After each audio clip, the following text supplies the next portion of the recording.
अशी तुरीची डाळ टोमॅटो रस्सा भाजी खाल्ली नसेल, एकदा खाल्ली की रोज खायची इच्छा होईल आणि आवडत नाही असं म्हणणारे सुद्धा बोटच चाटत चाटत खातील बघा. आणि आज मी तुम्हाला एक अशी ट्रिक सांगणार आहे ज्यामुळे डाळ अगदी हॉटेलसारखी लागते. तर नमस्कार मंडळी, मी क्रांती आणि आपल्या क्रांतीज रेसिपी चॅनलमध्ये तुम्हा सर्वांचे खूप खूप स्वागत आहे. अशा सोप्या रेसिपीजसाठी आपलं चॅनल सबस्क्राईब करायला अजिबात विसरू नका. सगळ्यात आधी आपण तुरीची डाळ भिजत घालत ठेवली आहे. ही डाळ मी आधीच धुवून घेतली आहे बरं का. पण चला आता टोमॅटो वगैरे तर कापून घेतले, आता फोडणी देऊयात.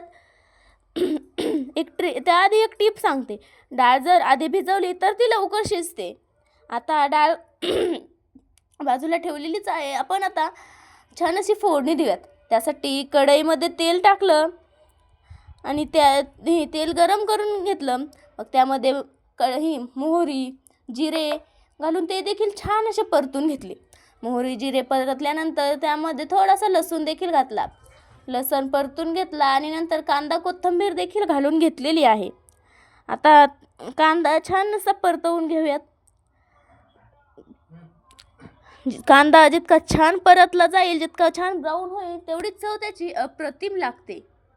तुम्ही पाहू शकता कांद्याचा रंग हलकासा बदलत आलेला आहे, गुलाबी व्हायला सुरुवात झालेली आहे. आता आपण यामध्ये घालूयात हळद आणि हळद देखील घालून घेतली. त्यामध्ये घातला आहे थोडंसं धनिया पावडर.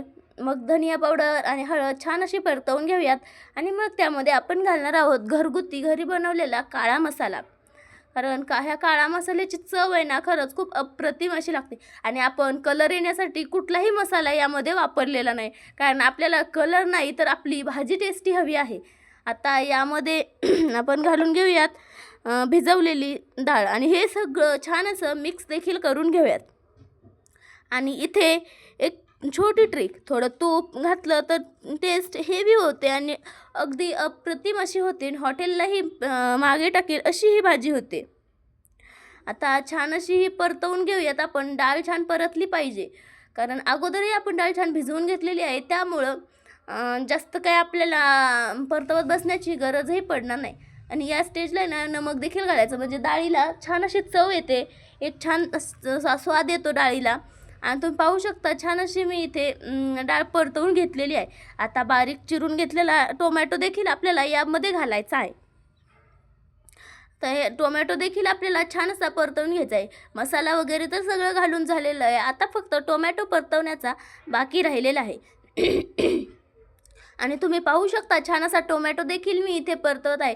तुम्हाला क्रांतीज रेसिपीच्या अशा झणझणीत चमचमीत आणि अगदी छोट्या छोट्या रेसिपीज पाहायला आवडत असतील तर प्लीज प्लीज प्लीज आपलं क्रांतीज रेसिपी हे चॅनल सबस्क्राईब करायला अजिबात विसरू नका. तुम्हाला माझ्या चॅनलमध्ये अशाच टेस्टी झणझणीत नवीन काहीतरी रेसिपीज शिकायला मिळतात. त्यासाठी माझं चॅनल सबस्क्राईब करायचं आहे. आणि तुम्ही अशाच कोणकोणत्या रेसिपीज ट्राय करतात ते देखील मला सांगा. तुम्हाला रेसिपी बनवण्यामध्ये इंटरेस्ट आहे की नाही ते देखील मला नक्की सांगा. आता पाणी ॲडजस्ट करून रस्सा तयार करायचा. म्हणजे पाणी आपले रस्सा बघून, आपली भाजी बघून आपल्याला जेवढी कन्सिस्टन्सीमध्ये रस्सा हवा आहे तेवढा रस्सा आहे ते ॲड करायचा. आणि आता तुम्ही पाहू शकता छान असं मी इथे शेंगदाण्याचा कूट थोडासा घातलेला आहे आणि छान अशी भाजीला उकळी देखील आलेली आहे. किती छान भाजीचा रंग, थिकनेसपणा किती छान आलेला आहे बघा. तुम्हाला डाळ थिक आवडते की पातळ ते कमेंट करून सांगायला अजिबात विसरू नका. बघा किती छान आणि किती अप्रतिम असा रंग देखील आपल्या भाजीला आलेला आहे. ही डाळ भात सोबत कशासोबतही तुम्ही खाऊ शकता. तुम्ही नक्की कशासोबत खाणार आहात ते कमेंट करून नक्की सांगा. आणि चला बाय बाय, भेटू अशाच नवीन झणझणीत चमचमीत रेसिपीसोबत उद्या. आता यावर कोथिंबीर टाकली आणि भाजी आपली रेडी झाली. चला बाय, भेटू उद्या अशाच नवीन रेसिपीसोबत. बाय.